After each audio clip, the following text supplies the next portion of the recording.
Ticket check करने वाला आया और उसने उसका टिकट देखा, बिल्कुल ठीक। कहने लगे सामान का टिकट, कि सामान तो मेरे सिर पे है, सामान तो मेरे सिर पे है, इसकी कैसी टिकट? कहने लगे ये तेरा सिर और सामान दोनों रेलगाड़ी में, इसका टिकट भी लेना पड़ेगा। कहने लगे और जो मैंने गर्दन तुड़ाई ये बेवकूफी। तो इसलिए अपनी बराबर में रख लीजिए बजाय अपने सिर पे रखे हुए संसार को। अरे रेलगाड़ी में बैठे हुए हो, परमात्मा की रेलगाड़ी में, समष्टि व्यापक परमात्मा देव की रेलगाड़ी में बैठे हुए, तो सिर पे क्यों रखा है सामान तुमने? ये मन जो तुमने सिर पे रखा है बराबर में रख लो, कोई नहीं ले जाएगा आपके मन को, कोई खतरा नहीं है। अपने से अलग करके रखो, कम से कम बोझ तो हल्का होगा। तो मनोबुद्धि अहंकार चित्तानि नाहम, मैंने अपने मन बुद्धि चित्त अहंकार को यहां पड़ोस में रख लिया है। रेलगाड़ी में ही है, मेरे जीवन के साथ ही है, लेकिन सिर पर नहीं रखा है। मेरा है ये मैंने नहीं समझा है, मैं हूं ये मैं नहीं समझता, इसको अलग रख दिया। तो मनोबुद्धि अहंकार चित्तानि नाहम न च श्रोत्र जिह्वे न च घ्राण नेत्री। श्रोत्र जिह्वा घ्राण नेत्र इत्यादि ये भी मैंने उतार के अलग रख दिए हैं कि ये भी मैं नहीं। और तो और ये शरीर, ये कौन सी चंदे की चौपाल है? ये शरीर चंदे की चौपाल है। 5 रुपए इसके अंदर आकाश के, 4 रुपया वायु का है, 3 रुपया अग्नि का है, 2 रुपया जल का है, 1 रुपया पृथ्वी का है। इस रेशो से तैयार हुआ है चंदे की चौपाल रूप शरीर। तो इसको भी जिनका है उन्हीं का समझिए, 5 भूतों का है, इन्हीं के साथ सौंपिए, यहीं रखिए और अपने आप में हल्कापन महसूस कीजिए कि चिदानंद रूपः शिवोहम। ये मैंने जो अपने शरीर से हरकत करके दिखाई ना, ये ऐसे दिखाई जैसे रेलगाड़ी में अपने सिर पे सामान रख के जब कोई चढ़ता है और फिर सामान को नीचे रख के बिना सामान होकर के सीट पर बैठता है, तो उसको मजा आता है, यार बड़ी मुश्किल से खींच के लाया हूं, अब रेलगाड़ी में सीट के नीचे रख के आराम से बैठ गया हूं, पसीना सुखा रहा। उसी तरह से जीवन की यात्रा में इतना सामान खींचते लाए हो अनेक जन्मों से, कितना सामान, शरीर मेरा है, ज्ञानेन्द्रियां मेरी हैं, कर्मेंद्रियां मेरी हैं, प्राण मेरे हैं, अंतःकरण मेरा है, घरवाली मेरी है, बाल बच्चे मेरे हैं, मकान मेरा है, दुनिया मेरी है। इतना सामान लेके रेलगाड़ी में चढ़े हो, मनुष्य शरीर के डब्बे में बैठे हो और सीट रिजर्व है तुम्हारी, इसमें कोई खतरे की बात नहीं है। अब इस सीट के नीचे रख दो सामान और सीट के नीचे रख के सीट पर तुम बैठ जाओ, समझे ना? इस सीट पर तुम बैठो और जब सामान को जैसे कोई उतार के हल्कापन महसूस करता है, उसी तरह से, बल्कि मैं तो ये कहता हूं जैसे रात में सारे कपड़े उतार के हल्कापन कोई महसूस करता है, वैसे ही संसार को सीट के नीचे रखकर और अपने अंदर बेफिक्री और निश्चिंतता अनुभव करते हुए इस बोझ से हल्के हो जाओ। तो मनोबुद्धि अहंकार चित्तानि नाहम न च श्रोत्र जिह्वे न च घ्राण नेत्रे न च व्योम भूमिर्न तेजो न वायु चिदानंद रूपः शिवोहम शिवोहम। लोग यहां कथा सुनने आते हैं, सिर पे संसार रख के लाते हैं और कहते हैं स्वामी जी शांति सी नहीं मिली।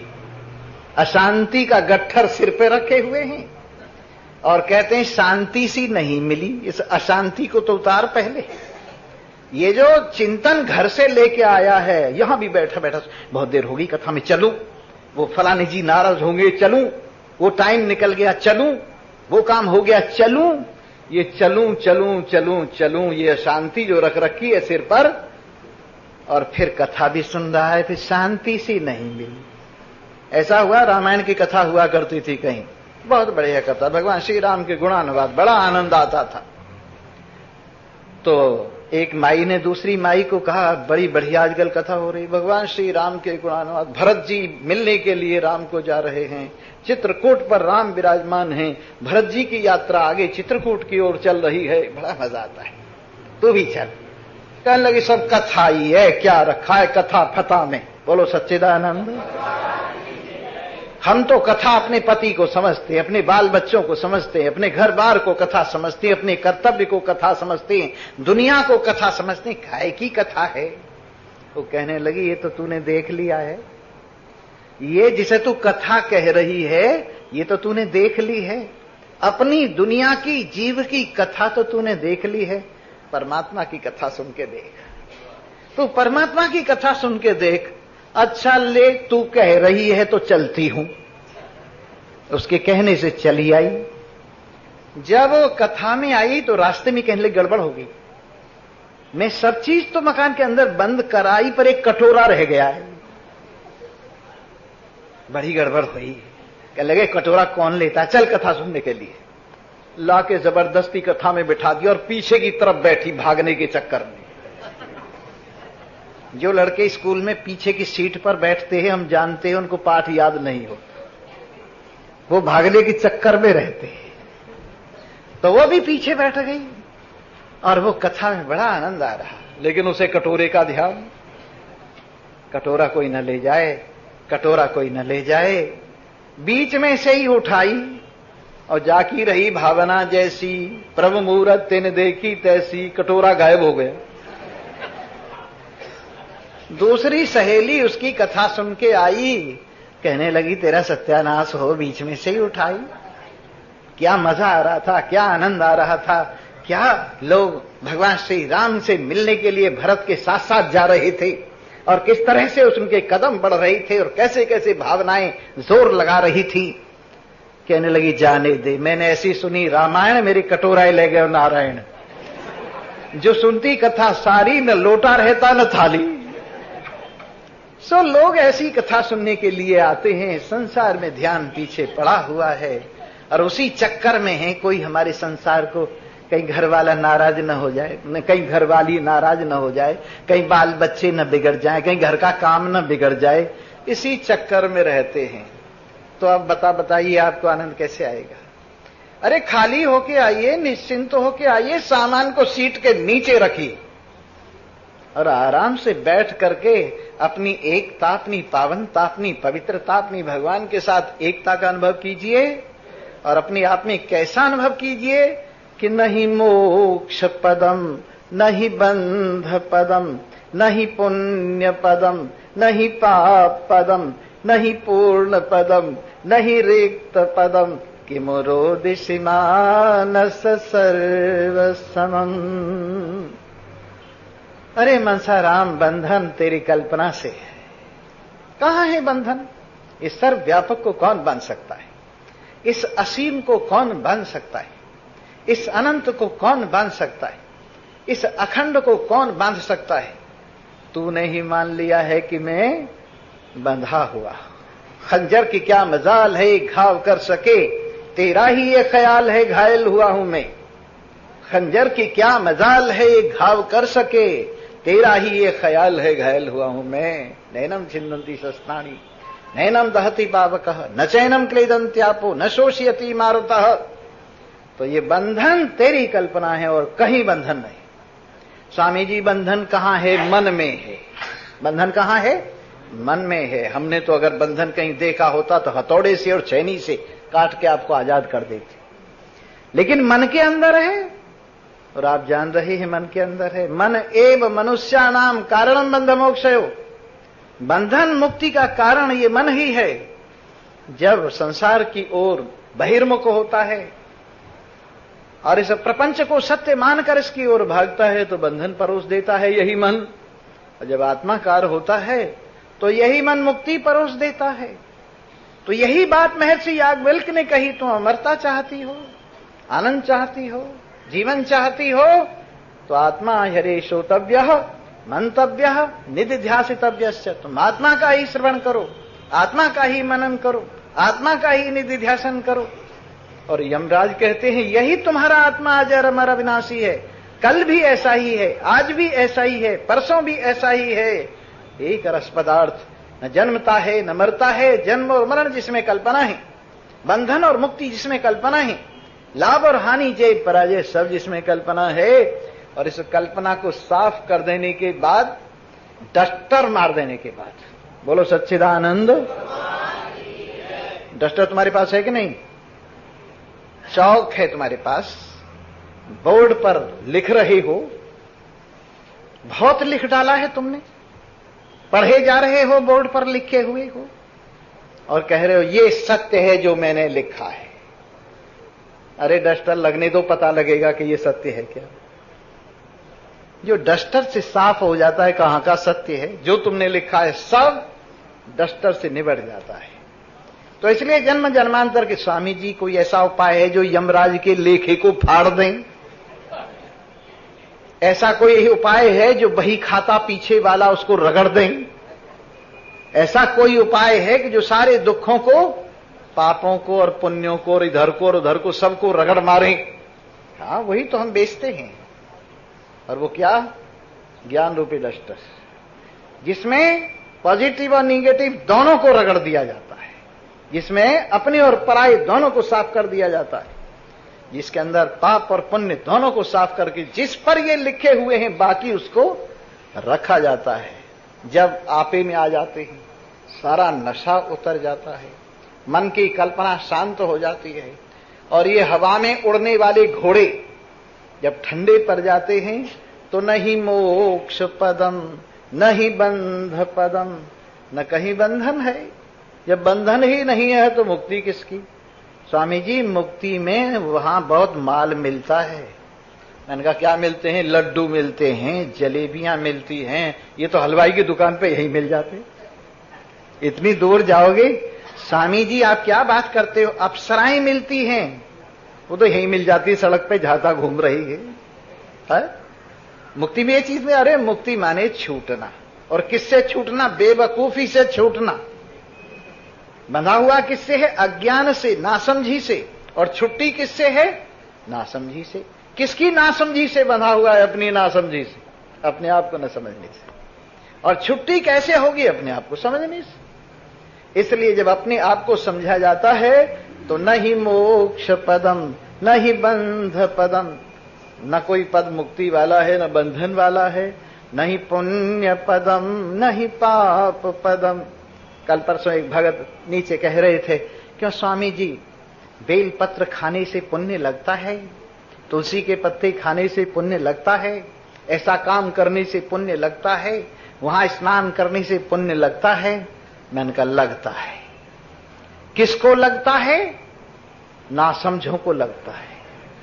किसको लगता है? नासमझों को लगता है। पुण्य भी लगता है और पाप भी लगता है। और किसको नहीं लगता? समझदारों को नहीं लगता। ये जो पानी होता है ना, उसमें अगर जल मुर्गी गोता लगाई, जल मुर्गी देखी तुमने? देखना जाके अब। जल मुर्गी उसमें तैरती हैं, गोता लगाती हैं और जब चीज चाहे तब उड़ जाती हैं। उनके पंखों को पानी नहीं चिपकता। जल में रहते हुए भी जल मुर्गी के पंखों को पानी नहीं चिपकता, नहीं लगता, जैसे वैसलीन लगा रखी। और जब उड़ती हैं जहां से चाहे वहीं से पानी में से सीधी ठा गोल के गोल उड़ जाते। और यदि कौवा भीग जाए तो फिर उसे पंख सुखाने पड़ते हैं, तब जाके बेचारा उड़ सकता है, नहीं तो नहीं। वैसे ही ज्ञानवान जल मुर्गी की तरह से, और संसार का गीलापन उनकी बुद्धि के पंखों को नहीं चिपकता और जहां से चाहे वहां से उड़ जाते हैं। पर अज्ञानी लोग कौवे की तरह से उनमें पानी घुस जाता है और वो सुखाते रहते। सारी दुनिया भर की चीजों पर विश्वास है। स्वामी जी आजकल एयर कंडीशनड कार आ रही हैं, वाटर प्रूफ घड़ी आ रही हैं।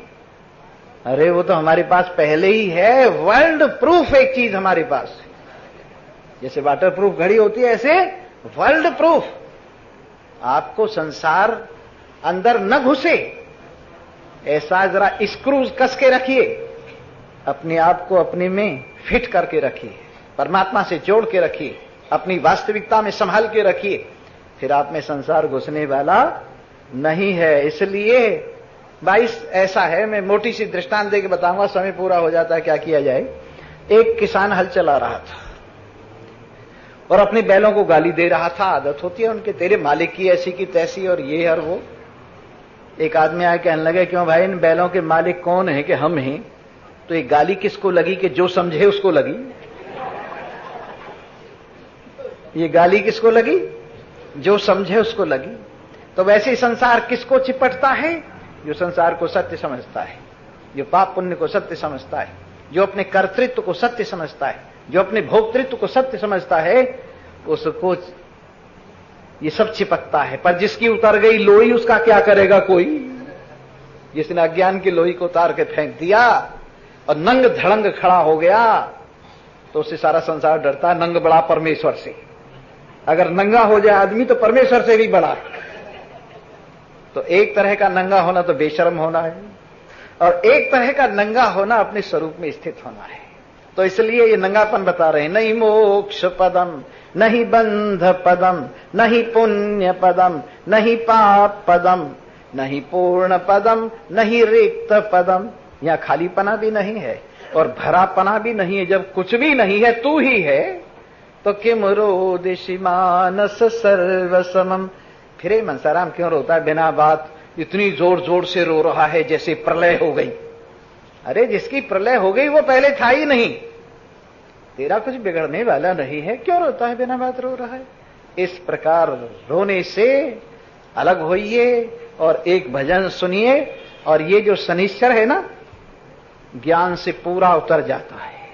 ये ज्ञान जिसको मिला, सारे जितने भी उल्टे पुल्टे ग्रह हैं सब ठिकाने लग जाते हैं। इसलिए कल को एतवार है, एतवार अगर आ गया आपको तो शनिश्चर चला गया, और शनिश्चर में ही पड़े रहे, एतवार नहीं आया, यकीन नहीं आया, तो समझ लीजिए कि काली छाया ने छोड़ा नहीं। आओ फिर, आओ जीवन से, आओ जीवन सफल बनाते, हम ज्योति से ज्योति मिलाते चले, हम ज्योति से ज्योति जगा।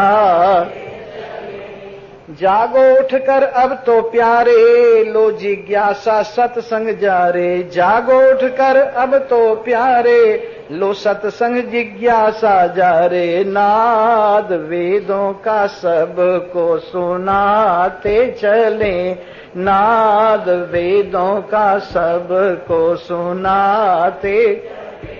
एहिम ब्रह्मास्मि सोहम गाते चले, अहम ब्रह्मास्मि सोहम गाते चले।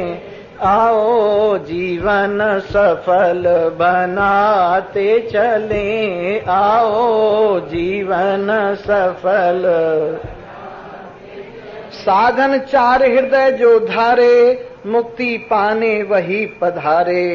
तत्वमसि का ज्ञान बताते चले, तत्वमसि का ज्ञान बता। इस बैरिन माया से पिंड छुड़ाते चले, आओ जीवन सफल बनाते चले, आओ जीवन सफल बनाते।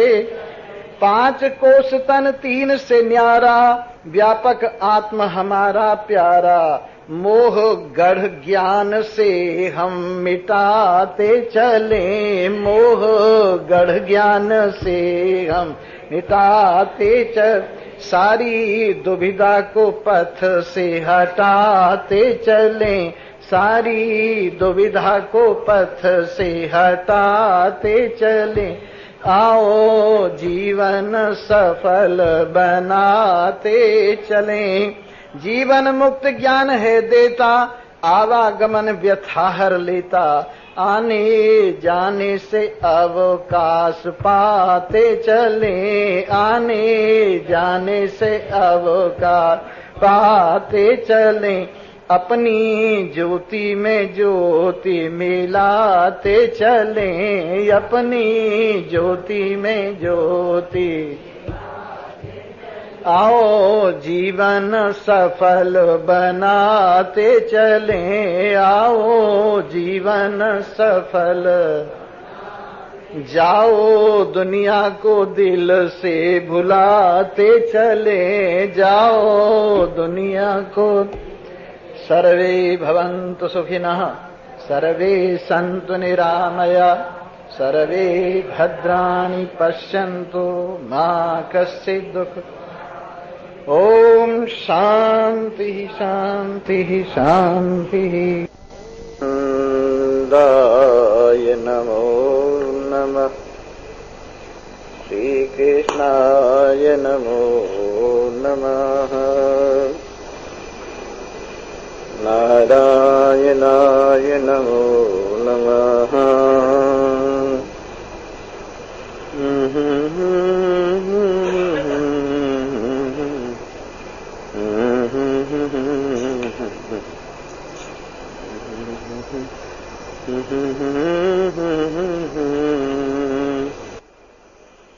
यदि वर्ण विवर्ण विहीन समम् यदि कारण कार्य विहीन समम् यदि भेद विभेद विहीन समम् किमु रोदिषि मानस सर्वसमम्।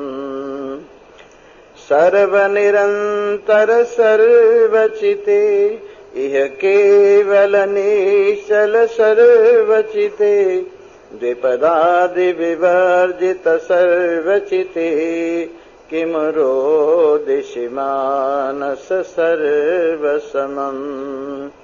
अति सर्वनिरन्तर सर्वगतम् अति निर्मल निश्चल सर्वगतम् दिन रात्रि विवर्जित सर्वगतम् किमु रोदिषि मानस सर्वसमम्। किमु रोदिषि मानस सर्वसमम्। उपस्थित विचारवान ज्ञानवान कल्याण स्वरूपानंद स्वरूप श्रोता वृंद, एक लाइन बराबर दोहराते रहिए। या तो दोहराते हैं, घर में भी याद करते रहिए। किमु रोदिषि मानस सर्वसम। हे मनसाराम क्यों रोता है, किस लिए रोता है? जब एक ही पदार्थ है और उसके अंदर नाम रूपात्मक जितनी कल्पनाएं हैं वो सारी की सारी कल्पनाएं ही हैं,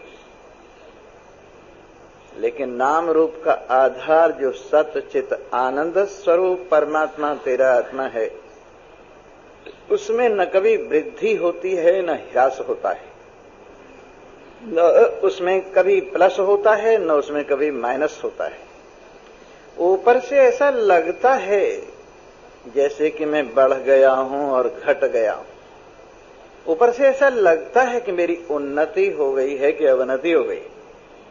ऊपर से ऐसा लगता है कि मुझे कुछ मिल गया है, मेरा कुछ खो गया है। ऊपर से ऐसा लगता है कि जैसे कुछ इधर हो गया है, कुछ उधर हो गया है। परंतु ये जो इधर उधर होता है, इसके मूल में इधर उधर का जानने वाला पदार्थ सदा एक रस है। न वो इधर होता है न वो उधर होता है। ऐसा देश काल वस्तु से असीमित, देश काल वस्तु की कल्पना से विवर्जित जो आपका अपना स्वरूप है, उसको ध्यान में रखिए।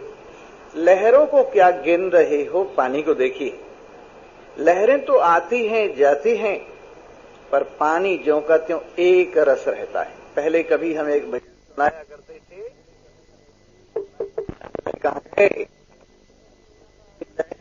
लहर लहराए देखो ये लहरों का मेला। लहर लहर लहराए देखो ये लहरों का मेला। बन बन जाए फिर आ जाए पानी एक अकेला। लहर लहर लहराए देखो ये लहरों का मेला। ये संसार नाम रूपात्मक लहरों का मेला है। ये लहर कभी आती हैं, कभी जाती हैं, कभी बड़ी होती हैं, कभी छोटी होती हैं, कभी एक दूसरे की मित्र होकर साथ साथ चलती हैं, कभी शत्रु होकर विरोधी सी लगती हैं, लेकिन जल इनके अंदर एक रस रहता है। वैसे ही शारीरिक धरातल पर बैठकर आप सोचेंगे तो विषमता ही विषमता है। ज्ञानेन्द्रिय, कर्मेंद्रिय, प्राण, अंतःकरण के धरातल पर विचारेंगे तो विषमता ही विषमता है। लेकिन जब आप अपने स्वरूप परमात्मा में विराजमान होकर देखेंगे तो ये सारी विषमता कल्पित है। इसलिए थोड़ा अपने अंदर, अपने आप में नाम रूप से अंदर की ओर गोता लगा के देखिए और देखिए कि आप एक रस हैं। एक बहुत सुंदर बात कही है किसी ने, डूब कर अपने में पा जा तू सुरागे जिंदगी, और किसी का हो न हो अपना तो हो। डूब कर अपने में पा जा तू सुरागे जिंदगी।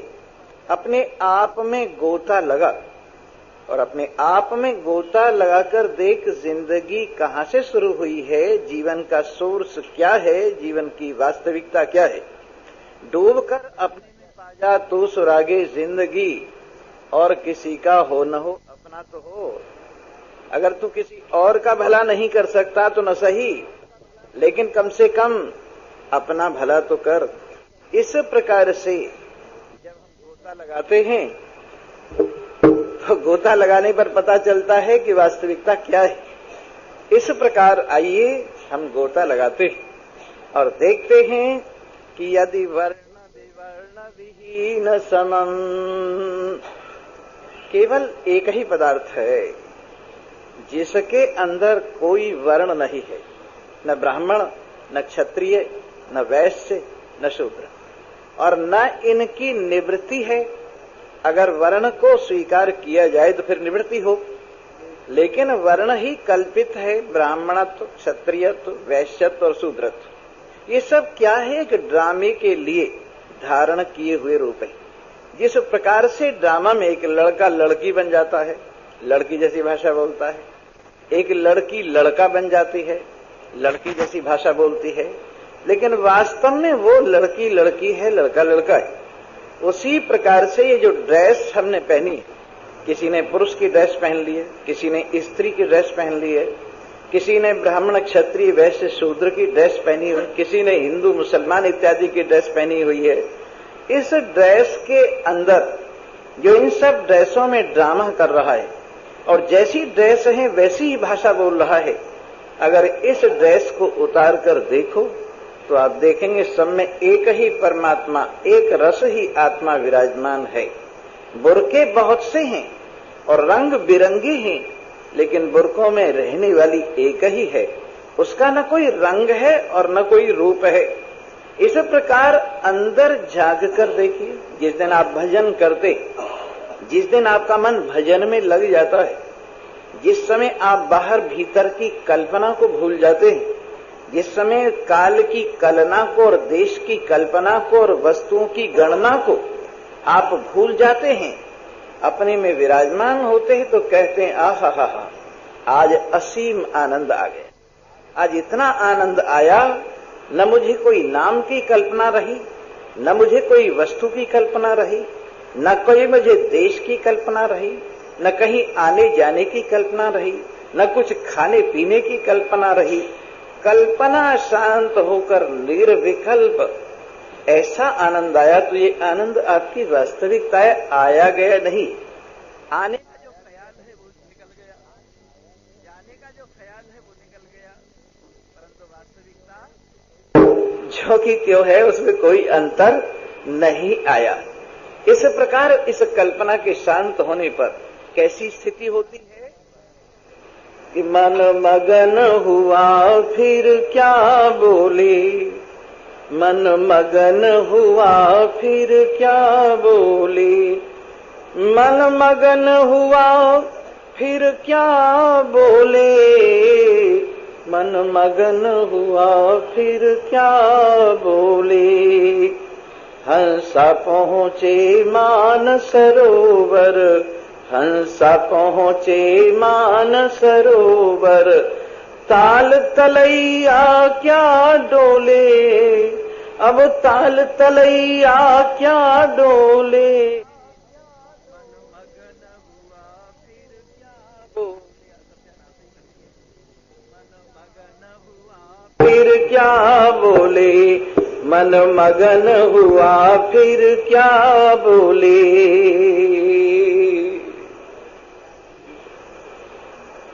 सुरत कलाली हुई मतवाली, सुरत कलाली हुई मतवाली, गई मधवा पी गई मधवा बिन तोले। मन मगन हुआ फिर क्या बोले, मन मगन हुआ फिर क्या बोले। जब कमती तब चढ़ी तराजू, जब कमती तब चढ़ी तराजू, पूरी हुई फिर क्या तोले, पूरी हुई फिर क्या तोले। मन मगन हुआ फिर क्या बोले, मन मगन हुआ फिर क्या बोले। हीरा पाया गांठ गठाया, हीरा पाया गांठ गठाया, हाट हाट इसे क्या खोले, अब हाट हाट इसे क्या खोले। मन मगन हुआ फिर क्या बोले। तेरे हृदय आनंद गंगा, तेरे हृदय आनंद गंगा, जन्म जन्म के मल धोले तो, जन्म जन्म के मल धोले। मन मगन हुआ फिर क्या बोले। तेरा साईं तुझ में बसता, तेरा साईं तुझ में बसता, बाहर बोरी क्या डोले, बाहर बोरी क्या डोले। मन मगन हुआ फिर क्या बोले, मन मगन हुआ फिर क्या बोले। कहे कबीर सुनो भाई साधो, साहिब मिल गए तिल ओले, साहिब मिल गए तिल ओले। मन मगन हुआ फिर क्या बोले। जब ये मन अपनी वास्तविकता में मगन हो जाता है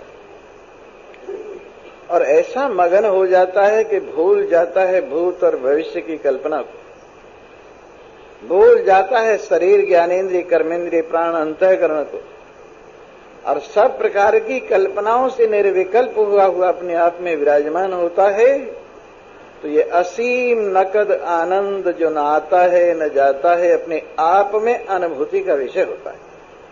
ऐसा आनंद यदि आप अपने में अनुभव कर लें, ये आता नहीं है आनंद, केवल मन लगता है तो आता सा लगता है।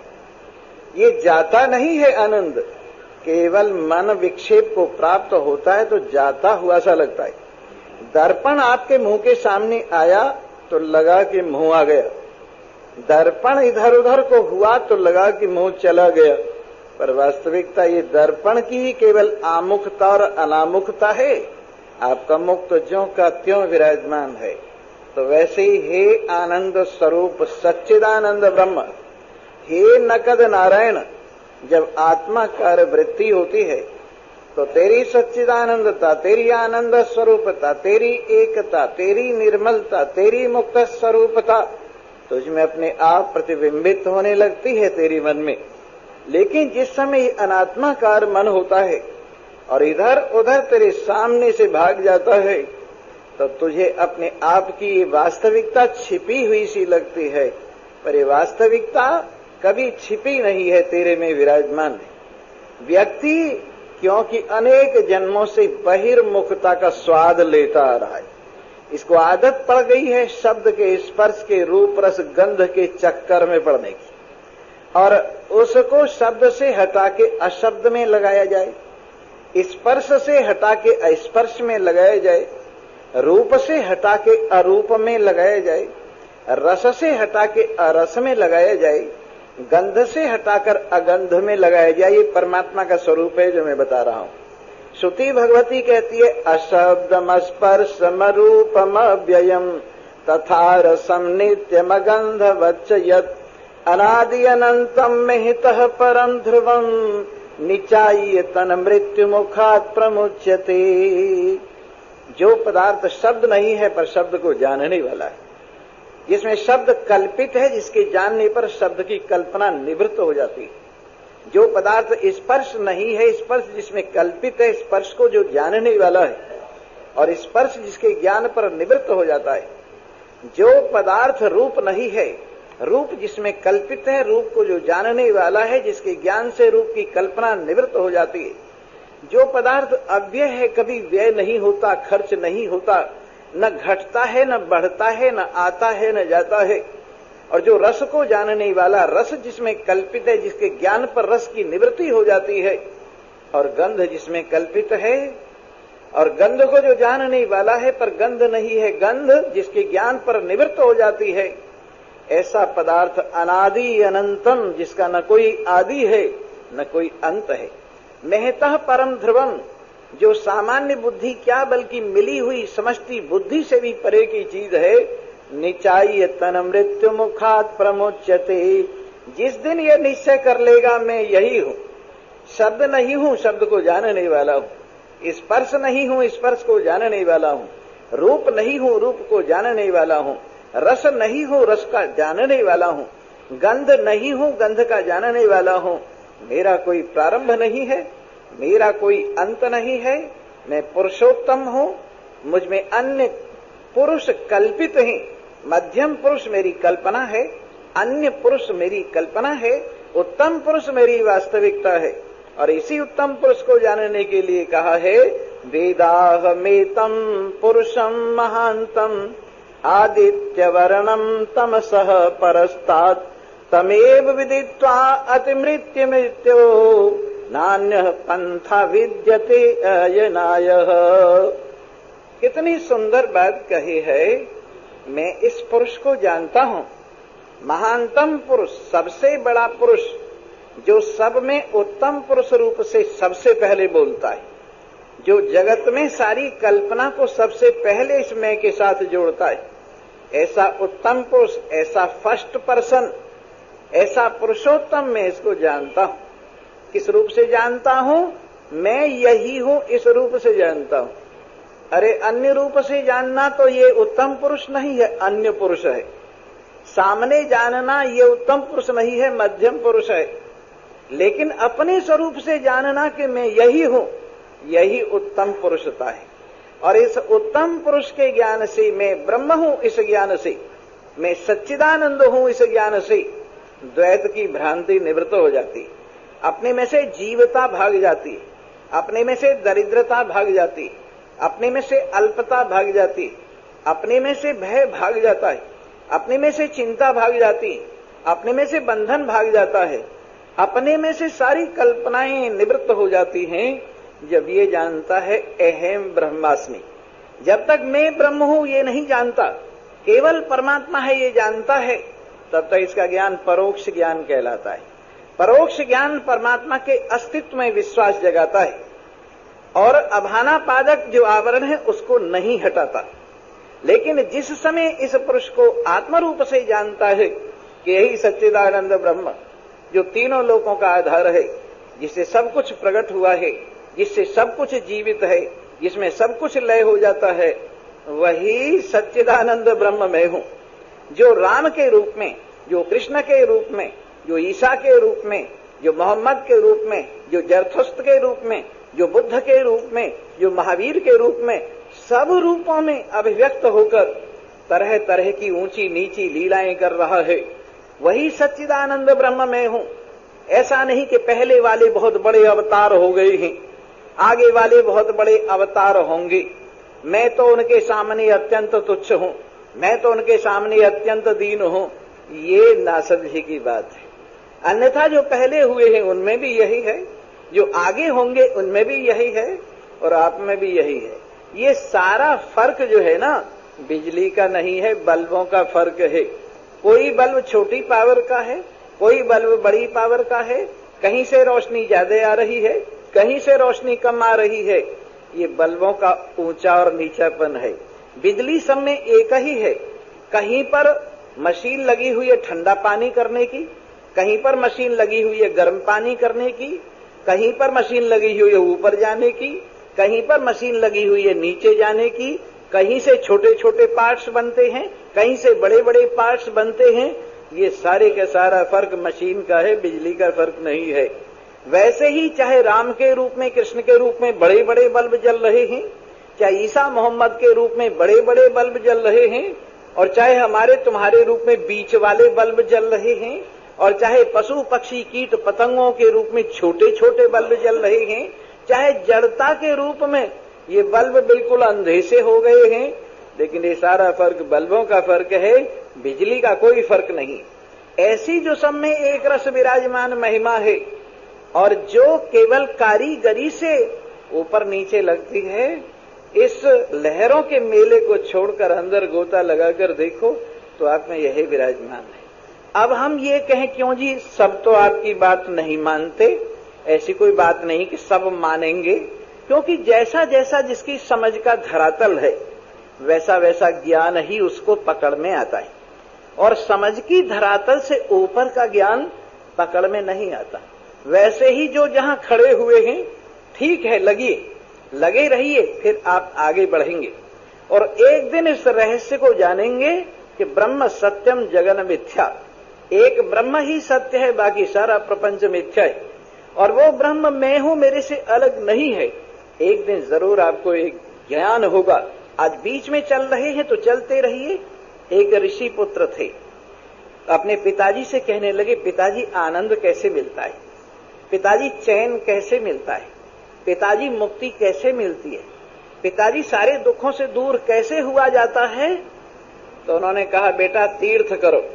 तो उन्होंने अपने हिसाब से श्रद्धा पूर्वक विश्वास पूर्वक पूरा जोर लगाया और जितने तीर्थ कर सकते थे, संभव था जितना, उतना तीर्थ किए, लेकिन फिर भी चैन और शांति नहीं मिली। तो हाथ जोड़कर कहने लगे पिताजी मैंने तीर्थ जितनी मेरी सामर्थ्य थी पूरे किए, लेकिन मुझे शांति नहीं मिली। कहने लगे बेटा सब तीर्थों में स्नान कर आए हो तुम, लेकिन एक तीर्थ बाकी रह गया है। कि वो तीर्थ कौन सा है? कि वो आत्म तीर्थ है, वो अपने घर का तीर्थ है। तुम मेरे पास बैठो, अब तुम्हें उस तीर्थ में स्नान कराता हूं। जब वो पास बैठे और उन्होंने उपनिषद के माध्यम से, वेदांत के माध्यम से आत्मा का ज्ञान प्रदान किया और उन्होंने अनुभव किया आत्मा को कि यही सर्वाधार है, यही सर्वाधिष्ठान है, यही वास्तविकता है, यही सच्चिदानंद है, यही सर्वव्यापक सब में सबके महत्व का, सत्ता का, सौंदर्य का हेतु है। तो अपने आप में शांति और चैन और आनंद मिल गया। कहने लगे पिताजी ये आत्म तीर्थ का स्नान आपने पहले ही क्यों नहीं बता दिया? कि बेटा पहले अगर बता देता तो तुझे यकीन न होता, क्योंकि सब लोग तीर्थ पे जा रहे हैं, सब लोग गंगा नहाने जा रहे हैं, सब लोग कुंभ पे जा रहे हैं, तुम भी ये पूछते अजी सब पागल हैं क्या जो जा रहे हैं? इसलिए बेटा तुम भी जाओ और तुम भी देख के आओ और तुम भी नहा के आओ और तुम भी सारे काम करके देख लो, और जब उसके बाद काम न बने तो फिर अपने घर का तीर्थ तो है ही है। इस प्रकार से ये सब चीज इसीलिए हैं कि आदमी जरा भटके नहीं, जो मन में संस्कार हैं उनको देख ले वे अच्छी तरह से, जो लोग कह रहे हैं उनको परख ले वे अच्छी तरह से, और फिर इसके बाद में जब कहीं चैन न मिले, जब भाग दौड़ के सिवाय कुछ हाथ न लगे, जब इधर उधर अशांति के सिवाय कुछ हाथ न लगे, तो फिर अपने घर की तो बात है ही है। इस घर की महिमा में तो आप विराजमान हो ही जाएंगे। दूसरी लाइन में परिश्रम कर रहा है, कल को उसके परिश्रम का फल उसको सीधे रास्ते पे ले आएगा और उसकी बहिर्मुखी यात्रा अंतर्मुखी हो जाएगी। इसलिए मैं कहता हूं जरूर तीर्थ करना चाहिए, और जो घरवाली कहती हो तो उसे जरूर भेज देना चाहिए, और पैसे मांगती हो तो उसे जरूर दे देने चाहिए, और जो कुछ भी बने उसकी संतुष्टि कर देनी चाहिए, क्योंकि घर में असंतोष रहेगा तो बड़ी खराब बात रहेगी। बार बार तुम्हें ये कहेगी मैं तो नहाई ली थी गंगा पर तुम्हारी वजह से नहीं गई, मेरा तो कल्याण हो ही जाता पर तुम्हारी वजह से नहीं हुआ। ये मत कहलवाओ भाई। जिसकी जाने की इच्छा है जाए, जिसकी नहाने की इच्छा है नहाए, जिसके खाने की इच्छा है खाए, और जो कुछ करना चाहे सो करे। लेकिन जिस समय का सब कुछ करने के बाद कुछ न मिले तो फिर कुछ न करे। जब पहले करके देख लेवे, अच्छी तरह से घूम के देख लेवे, पूजा करके देख लेवे, पाठ करके देख लेवे, तीर्थ नहा के देख लेवे, दान करके देख लेवे, और सब कुछ जो शास्त्रों में अच्छे काम किए हैं, बताए हैं, उन सबको करें।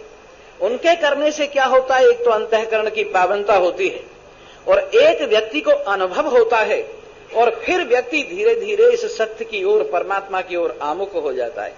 इसलिए ये सब चीज भी अपनी जगह पर ठीक है, वर्ण आश्रम अपनी जगह पर ठीक है, जाति बिरादरी अपनी जगह पर ठीक है, मत मजहब अपनी जगह पर ठीक है, सारे काम अपनी जगह पर ठीक है। पर ये सब जब आपको शांति का हेतु न हो तो फिर एक बात याद करना कि ए दिल तू वहां ले चल जहां दैरो हरम छूटे, ए दिल तू वहां ले चल जहां दैरो हरम छूटे। यहाँ दोनों ही जगहों पर झगड़ा नजर आता है, या दोनों ही जगहों पर झगड़ा नजर आता है। ए दिल तू वहां ले चल जहां दैरो हरम छूटे। एक आदमी बड़े प्रेम से मंदिर में गया और भगवान के दर्शन करने की भावना से मंदिर में गया, लेकिन मंदिर में जाकर भगवान को तो शांत देखा, लेकिन भक्तों को वहां बड़ा अशांत देखा। भगवान तो शांति से बैठे थे, लेकिन भक्तों में बड़ा रगड़ा था। भोग लगाने के ऊपर झगड़ा था, कपड़े पहनाने के ऊपर झगड़ा था, और फिर इसके बाद में भगवान के रूप के ऊपर भी झगड़ा था। कोई कहता था बालक रूप में भजो, कोई कहता था जवान रूप में भजो, कोई कहता था बुढ़े रूप में भजो, कोई कहता था कृष्ण रूप में भजो, कोई कहता था राम रूप में भजो, कोई कहता था देवी के रूप में भजो। ये सब भक्तों के रगड़े झगड़े को देखकर सोचा भी यह काम नहीं बनेगा, चलो मस्जिद में चलता हूं। तो मंदिर को छोड़ा और मस्जिद में गई।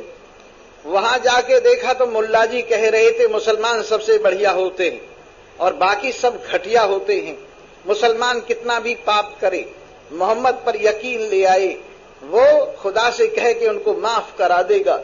और इस तरह से वहां भी जब 1375 फिरके मुसलमानों में देखे, तरह तरह के विवाद देखे, तो वहां से भी मन भर गया। फिर इसके बाद वो चर्च में गया, वहां भी कई प्रकार की बातें देखी, शांति नहीं देखी। तो उसने कहा कि अब कोई ऐसी जगह होनी चाहिए जो एक अकेलापन जिसमें हो, भगवान अकेला, भक्त अकेला, भक्ति अकेली, भावना अकेली, और प्रेम अकेला, और एकता अकेली। ऐसी भावना को लेकर उसने ये भावना की कि ए दिल तू वहां ले चल जहां दैरो हरम छूटे, ए दिल तू वहां ले चल जहां दैरो हरम छूटे।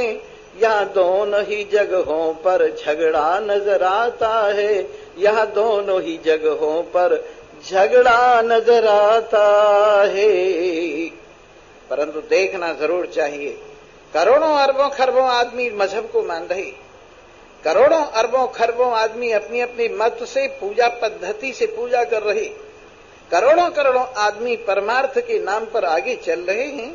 आप भी इस पर चलिए, धीरे धीरे धीरे धीरे आप कहां पहुंचेंगे ये आपको पता लगेगा कि आप केवल अपने घर में आकर ही शांति प्राप्त कर सकेंगे, और कहीं भी शांति आपको शायद मिल जाए तो अच्छा ही। मैं तो ये कहता हूं भगवान करे सबको शांति मिल जाए, सबको शांति मिल जाए, सबको चैन मिल जाए, सबको आनंद मिल जाए। जितने पूजा करते हैं सब आनंदित हो जाएं, जितने पाठ करते हैं सब आनंदित हो जाएं, जितने तीर्थ करते हैं सब आनंदित हो जाएं, और जो कुछ जो करता है वो आनंदित हो जाए। हम तो अपनी ओर से यही भावना करते हैं सबका कल्याण होवे, सर्वम खलविदं ब्रह्म मेघना नास्ति किंचन। बड़ी अच्छी भावना है, लेकिन आप देखेंगे बाद में, अभी से तो मैं कहूं तो मुझे गालियां दोगे तुम, बाद में अपना अनुभव जब तुम्हें जगाए, जब तुम्हारे अंदर वाला तुम्हें कहे, जब अंदर वाला तुम्हें बताए कि जिसको मैं ढूंढ रहा था वो मुझसे अलग नहीं था, ढूंढता फिरता हूं मैं इकबाल अपने आप को, आप ही गोया मुसाफिर, आप ही मंजिल हूं मैं। और ये बात उस दिन समझ में आएगी कि मुझे कहाँ ढूंढे बंदे, मैं तो तेरे पास में, मुझे कहाँ ढूंढे बंदे, मैं तो तेरे पास में। अरे खोजी होए तुरंत मिल जाऊं, एक पल की तलाश में, खोजी होए तुरंत मिल जाऊं, एक पल की तलाश में। कह कबीर सुनो भाई साधो, सब श्वासों की श्वास में, मुझे कहाँ ढूंढे बंदे, अरे मैं तो तेरे पास में, मुझे कहाँ ढूंढे बंदे। जिस टॉर्च से तू ढूंढ रहा है, उस टॉर्च में जो मसाला पड़ा हुआ है, उस टॉर्च में जहां से रोशनी आ रही है, वो मसाला अंदर पड़ा हुआ जो बल्ब को रोशन कर रहा है, जिससे तू दुनिया में ढूंढता फिर रहा है, वो मसाला ही तो वास्तविकता है। और हर श्वास पर ये कहता है कि मैं यहां हूं, मैं यहां हूं, मैं यहां हूं। तभी तो हम सुनाए करते हैं कि इस दिल के तुम नजदीक जरा से आओ। अपने दिल के बहुत दूर कहां जा रहे हो, रेगिस्तान में कहां भटक रहे हो, इस दिल के तुम नजदीक जरा से आओ। है दिल ही में दिलदार की दर्शन पाओ, इस दिल के तुम नजदीक जरा से आओ, जरा से आओ, जरा से आओ। है दिल ही में दिलदार की दर्शन पाओ। दिल धड़क धड़क कर बोले, प्रियतम की खिड़की खोले, दिल धड़क धड़क कर बोले, प्रियतम की खिड़की खोले, प्रियतम की खिड़की खोले। अनुभव के खड़कते तार की तार मिलाओ, अनुभव के खड़कते तार की तार मिलाओ। है दिल ही में दिलदार की दर्शन पाओ। तू पूछ रहा है को हम मैं कौन हूँ, तू पूछ रहा है को हम ये बोल रहा है सोहम सोहम सोहम। तू पूछ रहा है को हम ये बोल रहा है सोहम सोहम सोहम। सोहम की उठे झनकार की ध्यान लगाओ। है दिल ही में दिलदार के दर्शन पाओ। इस दिल के तुम नजदीक जरा से आओ, जरा से आओ। है दिल ही में दिलदार की दर्शन पाओ। ऐ मेरे दोस्तों, ऐ मेरे यारो, ऐ मेरे दिलदारो, ऐ मेरे दिल के टुकड़ो, जिगर के टुकड़ो, जहां से अलग हुए हो वहीं जुड़ जाओ। जहां से ये एक्शन हुआ है उसी की वजह से रिएक्शन हो रहा है। एक्शन और रिएक्शन जिसकी वजह से हो रहा है, उन एक रस परमात्मा में, अपने स्वरूप में विराजमान परमात्मा में विराजमान हो जाओ। क्यों कल्पनाओं का पीछा कर रहे हो? क्यों इस मन के पीछे भाग रहे हो? क्यों ज्ञानेंद्रियों की पूंछ पकड़कर संसार के अंधेरे में इस विषमता के गड्ढों में दुख उठाते हुए रगड़े खा रहे हो? अरे मेरे मित्रों, उत्तिष्ठ जागृत प्राप्य वरान्य बोधत। उठो, जागो, महान पुरुषों के पास पहुंचो और अपने स्वरूप का बोध प्राप्त करके, मैं कौन हूं इस बात को जान करके, एक साधे सब सदे, सब साधे सब जाए। ग्रंथि यही है, बाहर नहीं है, अपने मन में ग्रंथि है। मन में अज्ञान है, अपने आप में अज्ञान है, सारे संसार में अंधेरा है। अपने मन में मोह है, संसार के अंदर भटकन है। अंदर काम है बाहर चाम है, अंदर लोभ है बाहर दाम है, अंदर क्रोध है बाहर शत्रुता है। ये अंदर की भावना बाहर प्रतिबिंबित हो रही है। यदि अपनी आंख की पट्टी खुल जाए, अगर अपने आप का ज्ञान हो जाए, अपनी आंख पर से अंधेरा दूर हो जाए, तो सबसे पहले मोह की निवृत्ति होती है, फिर काम क्रोध लोभ की निवृत्ति होती है। और जिनको भगवान हृदय में, अंतर्यामी हृदय में अपने स्वरूप में अनुभव में आते, उनको सारे संसार में दिखाई देते। इसीलिए कहा दृष्टिम ज्ञानमयीम कृत्वा पश्येद ब्रह्ममयम जगत। अपनी दृष्टि को ज्ञान में बनाकर सारे जगत को ब्रह्म रूप से अनुभव कर। तुलसीदास जी ने बड़ा जोर लगाया, लेकिन जिस दिन उन्होंने हृदय में राम को देखा तो सब जगह राम दिखाई दी। और अपने हृदय में राम को देखने के बाद कैसी दृष्टि हो गई कि सिया राम में सब जग जानी, सिया राम में सब जग जानी, करहु प्रणाम जोर जुग पाणी। सिया राम में सब जग जानी, सारा जगत मेरे लिए सीताराम है। पुरुष रूपों में भासने वाला राम, स्त्री रूपों में भासने वाली सीता दोनों एक हैं। क्यों? गिरा अर्थ जल बीच सम कहियत भिन्न न भिन्न, बंदों सीता राम पद जिन्हें परम प्रिय खिन्न। जैसे वाणी में अर्थ रहता है, जैसे जल में तरंग रहती है, गिरा अर्थ जल बीच सम कहियत भिन्न न भिन्न, कहने के लिए अलग है पर वास्तव में अलग नहीं।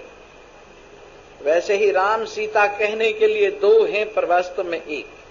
अग्नि और ताप दोनों एक हैं, पृथ्वी और गंध दोनों एक हैं, जल और रस दोनों एक हैं, वायु और स्पर्श दोनों एक हैं, आकाश और शब्द दोनों एक हैं।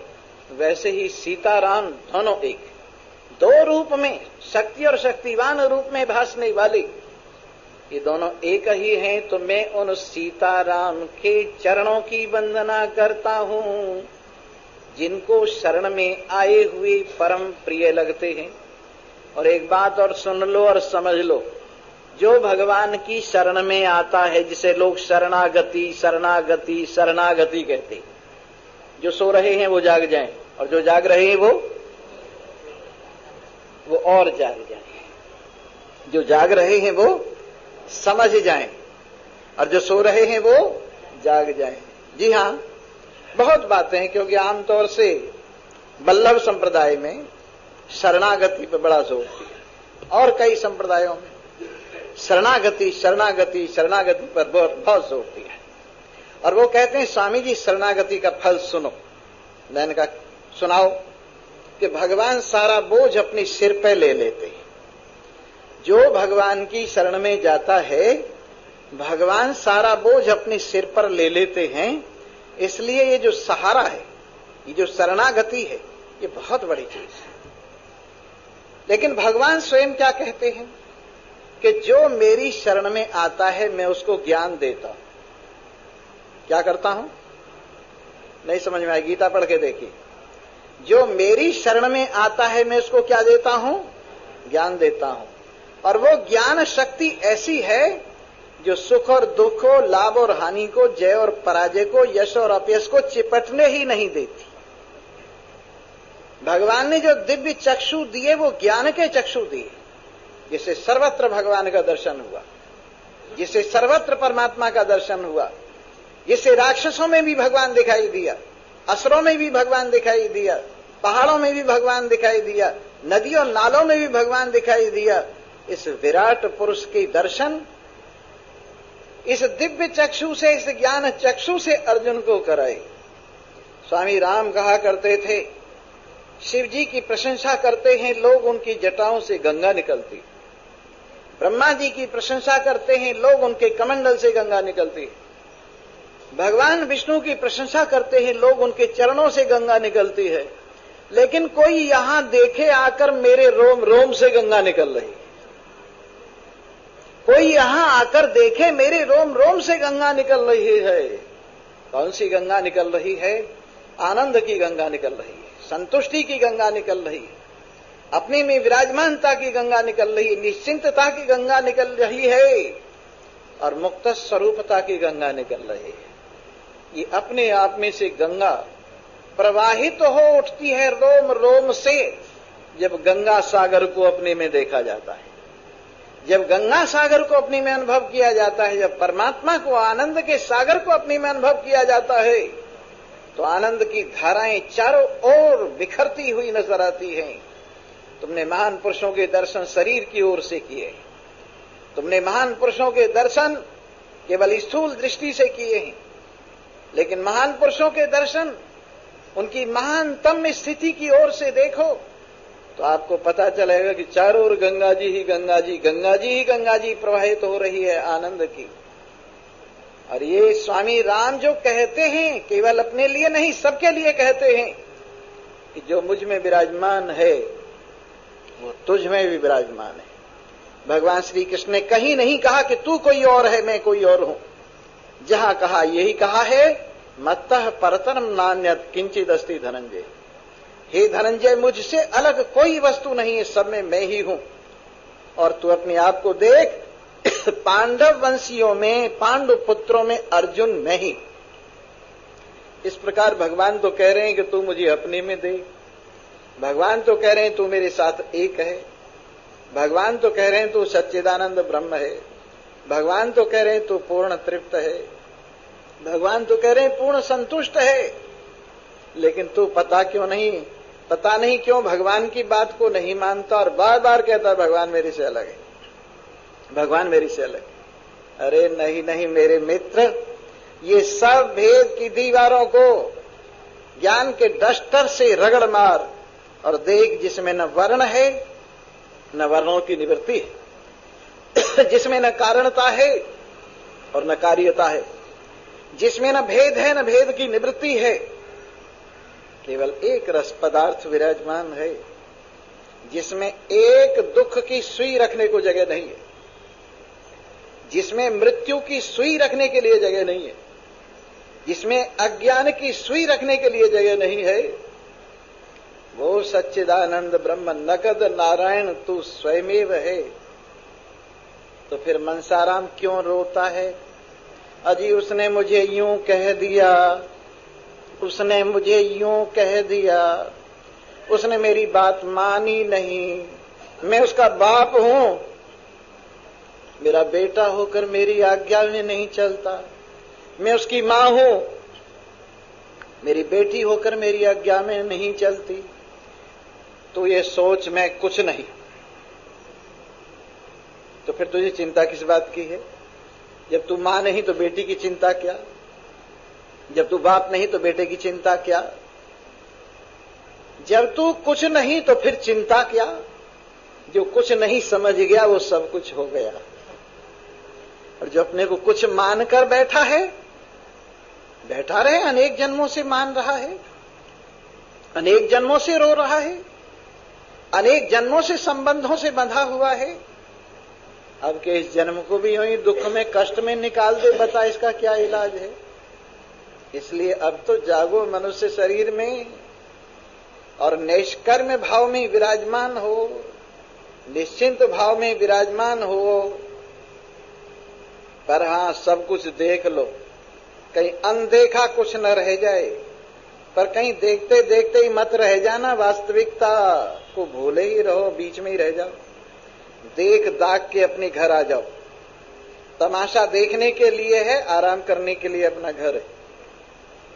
दुनिया देखने के लिए है, आराम करने के लिए अपना घर है। खेलने के लिए संसार है, आराम करने के लिए अपना घर है। परमात्मा आपका स्वरूप है, जिसमें नाम रूप कुछ भी नहीं है, और यहां सारे रोने धोने निवृत्त हो जाते हैं। इन्हीं शब्दों के साथ अगर आपको एतवार आ गया हो तो इतवार है, और एतवार नहीं हो तो फिर कल को फिर सोमवार है, फिर से कथा होगी। और एक भजन आपको सुनाते हैं, और आइए सुनिए। कैसी आ रही बाहर सत्संग की बगिया में, कैसी आ रही। ध्यान दे के सुनो और फिर प्रेम से बोलो और सत्संग की बगिया में बैठे हुए हो ये अनुभव करो। धूप में खड़े हो ये अनुभव मत करो, बल्कि छाया में बैठे हो अनुभव करो। ये कैसी आ रही बाहर सत्संग की बगिया में, कैसी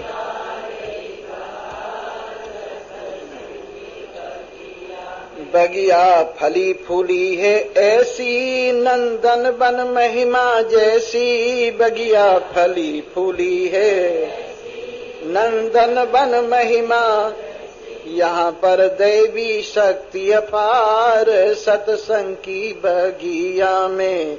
यहाँ पर दैवी शक्ति अपार सत्संग की बगिया, कैसी आ रही बाहर सत्संग की बगिया में, कैसी माली ऊंचे स्वर से पुकारे पर पक्षी एक न मारे। माली ऊंचे स्वर से पुकारे पर पक्षी एक न भागे। काम क्रोध बटमार सत्संग की बगिया में, भागे काम क्रोध बटमार सत्संग की। कैसी आ रही बाहर सत्संग की बगिया में, कैसी आ रही बाहर। कैसी सुंदर वृक्ष की छाया तीनों ताप मिटे जो आया। कैसी सुंदर तरु की छाया तीनों ताप मिटे जो, मुक्ति ठंडक मिले अपार सत्संग की बगिया में। मुक्ति ठंडक मिले अपार सत्संग की, कैसी आ रही बाहर सत्संग की बगिया में, कैसी आ रही बाहर। सम संतोष ज्ञान रखवारे साधु संग मुक्त के द्वारे। सम संतोष ज्ञान रखवार साधु संग मुक्त के द्वार। दुख की गरम न लगे बयार सत्संग की बगिया, दुख की गरम न लगे बयार सत्संग की बगिया। कैसी आ रही बाहर सत्संग की बगी, यह आ रही बाहर सत्संग की बगी। यह नित्य नई हरियाली पानी देता है नित माली। यहाँ नित्य नई हरियाली पानी देता है नित, जिसको चाहे सब संसार सत्संग की बगिया में। जिसको चाहे सब संसार सत्संग की बगिया में, कैसी आ रही बाहर सत्संग की। जो दुख से बचना चाहे मन चाहा सुख यहाँ पाए। जो दुख से बचना मन चाहा सुख यहाँ पाए।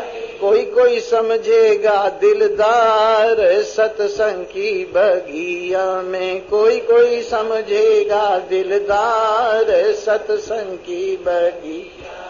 कैसी आ रही बाहर सत्संग की बगिया में, कैसी। सर्वे भवन्तु सुखिनः, सर्वे सन्तु निरामया, सर्वे भद्राणि पश्यन्तु, मा कश्चित् दुःखभाग् भवेत्। ओम शांति। अभी आप लोग बैठिए। गोविंदाय नमो नमः, कृष्णाय नमो नमः, नारायणाय नमो नमः।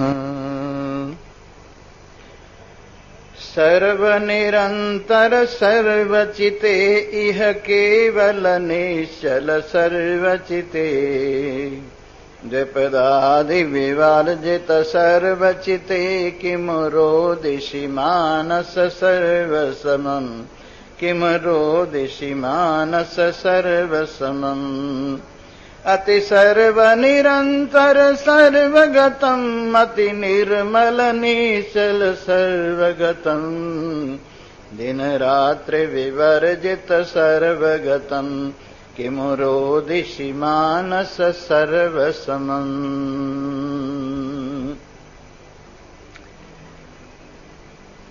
उपस्थित भाग्यवान श्रोतावृंद, कल की कथा आपको स्मरण होगी जिसमें ये बताया गया था जो कुछ भी आप देख रहे हैं वो सब वास्तव में है नहीं, केवल आपके मन के माध्यम से आपकी दृष्टि का पसारा ही पूरा संसार है। आपने देखा है यहां एक तारा मंडल है, दिन में तारे दिखाते हैं, वहां गोल गुंबद है और उसमें एक मशीन रखी हुई है। उस मशीन में से लाइट पास होती है और ऊपर गुंबद पर तारे दिखाई देते हैं। गुंबद बिल्कुल खाली है, कोई तारा, कोई नक्षत्र, कोई सितारा नहीं, लेकिन वो मशीन में से जो रोशनी निकलती है वो ऊपर चांद दिखाती है, सूरज दिखाती है, तारे दिखाती है, तारों की गति दिखाती है, एरो के द्वारा उन सब का विवेचन दिखाती है। तो उसी प्रकार से इतनी सी मशीन है, वो मैंने देखी है, जरा सी मशीन रखी हुई है, उसी के छिद्रों से निकल निकल कर सारा तारा मंडल भर जाता है। तो वैसे ही ये आप जो देख रहे हैं बिल्कुल उसी गोल गुंबद की तरह से संसार गोल गुंबद है, नीली छत आपको दिखाई दे रही है, बिल्कुल खाली, और आपकी मन की मशीन से ही निकलकर ये सब पूरा जगत दिखाई दे रहा है। इतने नक्षत्र, इतने सूरज, इतने चांद, इतनी पृथ्वियां और इतने लोक लोकांतर लोकों के अधिपति देवी देवता, ये सब के सब इस मंडप में जो दिखाई दे रहे हैं वो सब आपके मन से कल्पनाओं का जो प्रकाश मन के छिद्रों से बाहर निकलता है वही संसार बन के यहां दिखाई दे रहा है। और फिर यूं देख लीजिए जैसे एक चटाई है और उस चटाई पर नक्श बने हुए, तो उस चटाई को आप इकट्ठा कर दीजिए तो नक्श भी इकट्ठे हो जाते हैं। तो इसका मतलब यह हुआ कि चटाई के इकट्ठा करने से जो चटाई पर बने हुए चित्र हैं वो जब इकट्ठे हो गए तो इसका मतलब है चटाई पर बने हुए। वैसे ही मन के समेटने से कहीं संसार नहीं दिखाई देता, मन पसरता है तो संसार दिखाई देता है, और मन एकाग्र होता है तो कहीं संसार नहीं।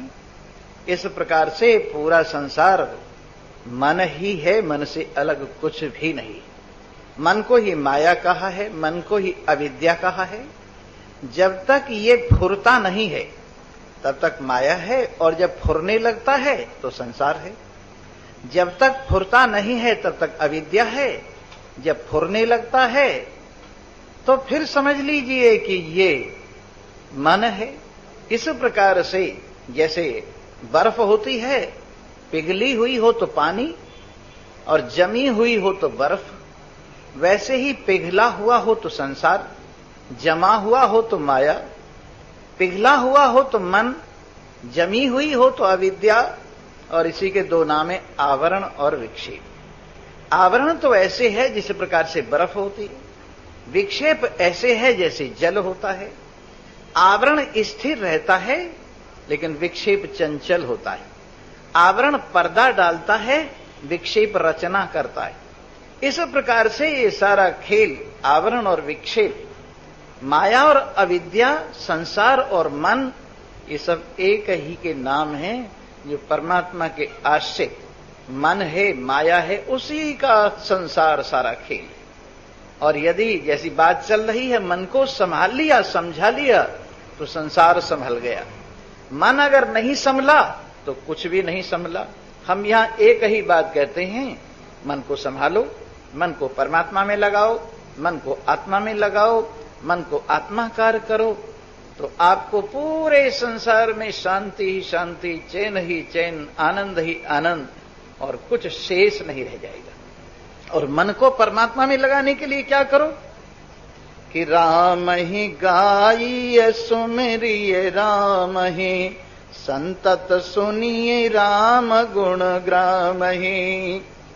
अपने जीवन को आनंद से भरपूर करने के लिए, अपने जीवन को अमरता से भरपूर करने के लिए, अपने जीवन को निर्भयता से संयुक्त करने के लिए, अपने जीवन को ज्ञान से भरने के लिए, अपने जीवन को निर्विकार रखने के लिए राम ही गाइए सुमिरिए राम ही। राम को गाइए, राम को सुमिरिए और राम का श्रवण कीजिए। तो गाइए, कितने प्रेम से गाइए कि मम गुण गावत पुलक शरीरा, गद गद गिरा नयन बह नीरा। मम गुण गावत पुलक शरीरा, गद गद गिरा नयन बह नीरा। अपने जीवन को आनंद से भरने के लिए, अपने जीवन को सत्य से भरने के लिए, अमरता से भरने के लिए, अपने जीवन को ज्ञान से भरने के लिए सच्चिदानंद स्वरूप भगवान श्री राम के गुणानुवाद गाई। क्योंकि आदमी जिसको गाता है उसको पाता है, जिसकी चर्चा करता है तद्रूप हो जाता है, जिससे प्रेम करता है उसको प्राप्त कर लेता है।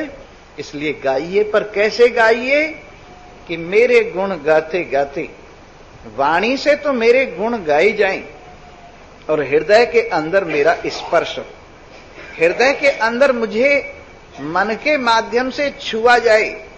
जैसे एक आदमी पानी में, गंगा जी में स्नान करते करते गंगा का नाम भी ले रहा है। दो बातें हो रही हैं, गंगा में स्नान कर रहा है और गंगा का नाम ले रहा है। स्नान करने से अंदर से ठंडक आ रही है, नाम लेने से बाहर से एकाग्रता आ रही है, परमात्मा की ओर मन जा रहा है। तो वैसे ही जैसे गंगा स्नान करने वाला गंगा में गोता लगाता है और गंगा गंगा कहता जाता है, वैसे गुण गाते गाते आनंद की गंगा में गोता लगाइए, आनंद की गंगा का संस्पर्श कीजिए, परमात्मा रूपी गंगा का संस्पर्श कीजिए और भगवान के गुण वाणी से गाइए। जब आप वाणी से भगवान के गुण गाते हैं और हृदय से भगवान में स्नान करते हैं तो आपके शरीर के अंदर एक पुलकन, एक कंपन पैदा हो जाती है।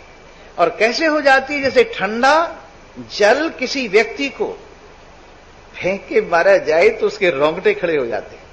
उसी प्रकार से जब इस ठंडे, आनंदप्रद, सुखप्रद, ज्ञानप्रद, अमरताप्रद परमात्मा देव में स्नान किया जाता है और उनके गुणानुवाद गाए जाते हैं, मन और वाणी दोनों भगवान के रंग में रंग जाते हैं, तो शरीर के अंदर एक पुलकन आ जाती है, एक कंपन आ जाती है। गद गद गिरा नयन बह नीरा। और वाणी जैसे किसी निर्धन को असीम धन की प्राप्ति हो जाए तो वो कहने में असमर्थ हो जाता है।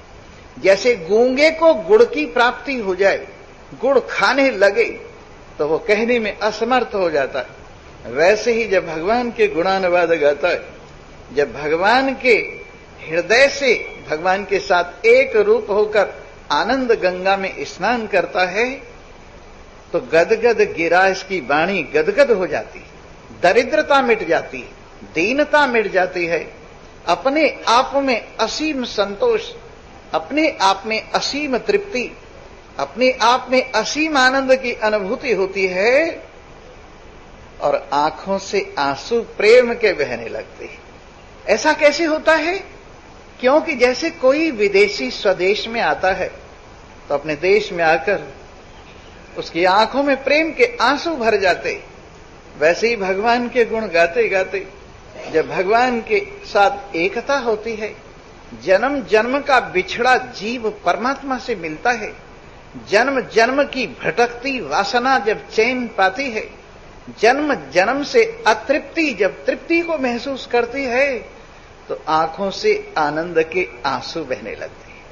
गदगद गिरा नयन बह नीरा, ऐसे भगवान के गुणानुवाद गाए और बेशरम होके गए, निर्लज्ज होके गए और लोगों को कह दे वे, मैं तो गुण गोविंद के गाना, मैं तो गुण गोविंद के गाना जी, मैं तो गुण गोविंद के गाना। राजा रूठे नगरी राखे, राजा रूठे नगरी राखे, हरि रूठे कहाँ जाना, हरि रूठे कहाँ जाना, मैं तो गुण गोविंद के गाना। राजा रूठे नगरी राखे, राजा रूठे नगरी राखे, पर हरि रूठे कहाँ जाना, मैं तो गुण गोविंद के गाना। विष को प्यालो राणा जी ने भेजो, विष को प्यालो राणा जी ने भेजो, अमृत कर पी जाना, मैं तो अमृत कर पी जाना, मैं तो गुण गोविंद के गाना, मैं तो गुण गोविंद के गाना। सारी दुनिया ढूंढ फिरी में, सारी दुनिया ढूंढ फिरी में, पाया न और ठिकाना, मैं तो गुण गोविंद के गाना। हे जी मैं तो गुण गोविंद के गाना। मीरा के प्रभु गिरधर नागर, चरण कमल लौलाना जी, मैं तो गुण गोविंद के गाना। गाते गाते एक विशेष आनंद आता है, परमात्मा के मिलन का एक विशेष सुख आता है। और एक इस सुख में जैसे बालक मिष्टान्न खाते खाते नाचता है, वैसे मीरा कहती है हमारा भी यही हाल हो गया है। अंदर से आनंद अनुभव करते जा रहे हैं, अंदर से अपने प्रियतम से लौ लगाते जा रहे हैं, अंदर से उनके साथ एकता अनुभव करते जा रहे हैं, और बाहर से प्रेम की थिरकन। और ऐसी स्थिति हो गई है कि दुनिया के सामने नाचते हैं लोग भय से, दुनिया के सामने नाचते हैं लोग लोभ से, दुनिया के सामने नाचते हैं लोग मोह से, दुनिया के साथ नाचते हैं लोग काम से, दुनिया के साथ नाचते हैं लोग क्रोध से। लेकिन यहां प्रेम से ऐसी स्थिति हो गई है कि सिर गिरधर आगे नाचूंगी, सिर गिरधर आगे नाचूंगी, सिर गिरधर आगे नाचूंगी, सिर गिरधर आगे, सिर गिरधर आगे नाचूंगी, सिर गिरधर आगे नाचूंगी। लोक लाज कुल की मर्यादा, लोक लाज कुल की मर्यादा, इनमें एक न राखूंगी। लोक लाज कुल की मर्यादा, इनमें एक न राखूंगी। श्री गिरधर आगे नाचूंगी, श्री गिरधर आगे नाचूंगी। नाच नाच पिय रस कर जाऊं, नाच नाच पिय रस कर जाऊं, नाच नाच पिय रस कर जाऊं। प्रेमी जन को जांचूंगी, मैं तो प्रेमी जन को जांचूंगी। श्री गिरधर आगे नाचूंगी, बनवारी आगे नाचूंगी, पिया के पलंगवा जाए पढ़ूंगी, पिया के पलंगवा जाए पढ़ूंगी, पिया के पलंगवा जाए पढ़ूंगी, मीरा हरि रंग राचूंगी, मीरा हरि रंग राचूंगी, श्री गिरधर आगे नाचूंगी, बनवारी आगे नाचूंगी, लोक लाज कुल की मर्यादा, लोक लाज कुल की मर्यादा, इनमें एक न राखूंगी, श्री गिरधर आगे नाचूंगी, बनवारी आगे नाचूंगी। भगवान के गुणानुवाद गाते हैं। वाग गदगदा द्रवते यस्य चित्तम, रुदत्यवीक्षणम हसति क्वचिच्च, उन्मादवद नित्यति गायते च, मद भक्ति युक्ता भुवनम पुनाति। जिसकी वाणी गदगद हो गई, जिसका चित्त द्रवीभूत हो गया है, जिसकी वाणी गदगद हो गई है, जिसका चित्त द्रवीभूत हो गया है, आप याद रखिए, जब तक चित्त पिघलेगा नहीं तब तक दोनों पाप और पुण्य के संस्कार बाहर बहकर निकलेंगे नहीं। जिस समय चित्त पिघलेगा और आंसू बन के बाहर निकलेगा तो पाप भी और पुण्य भी दोनों निकल जाए। आपका हृदय शुद्ध होने के लिए, हमारा हृदय शुद्ध होने के लिए परमात्मा प्रेम से युक्त होकर चित्त का द्रवीभूत होना परम आवश्यक है। और इस द्रवीभूत अवस्था में सारे कुसंस्कार बाहर निकल जाते। किसी धातु को शुद्ध करना होता है तो पिघलाना पड़ता है, फिर उसमें से मैल आसानी से बाहर निकल जाता है। वैसे ही अंतःकरण की धातु को निर्मल करने के लिए परमात्मा प्रेम से पिघलाइए और इसके सारे मैल को बाहर निकाल दीजिए।